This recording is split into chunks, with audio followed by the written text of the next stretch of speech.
caught up with the chairman of the LGA, Lord Sandy Bruce-Lockhart. I began by asking him whether earlier expectations that this would be a bold and far-reaching document had actually been achieved. We're encouraged by what it says, but there are some good parts of it, but there are some parts that we're disappointed with. Well, let's talk about the good news first. What's the good bit? On community leadership, both as leaders of authorities and the local member role, I think it's encouraging. It makes some very helpful steps forward. It's really good to have every member of the council allowed now to speak at all meetings of the council about issues concerning their own constituency on planning, licensing and all the broad range of issues. That is a step forward. I think strengthening the leadership role of leaders is right.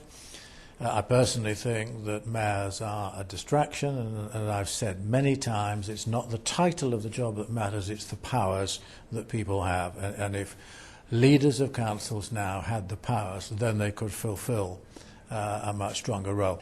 What's not good is the devolution side. There isn't that bold statement of commitment to devolve from the regions and from national government down to local authorities. So we'll be pressing very hard on that. This is a pretty fundamental core issue, isn't it, really? Because if the devolution is not there, that's a pretty big gap.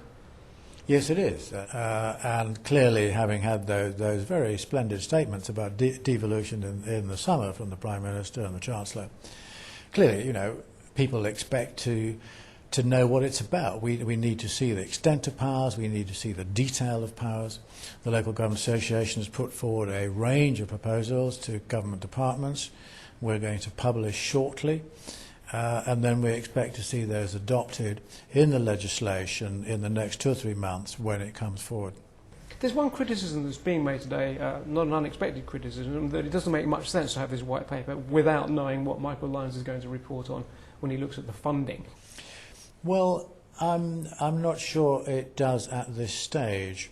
Queen's speech, 15th of November, flagging up the legislation. Michael Lyons reporting on the 1st of December. Now, as long as he reports on that day, which he said he's going to give his report to the government, so we assume that they're going to make that immediately available.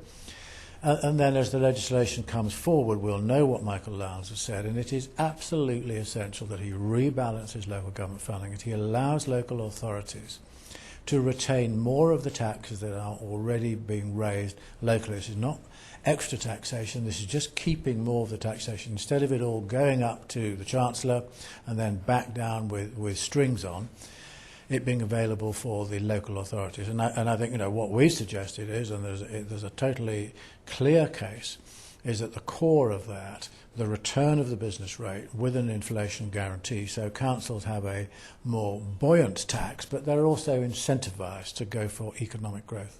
Lord Sandy, thanks for joining us today.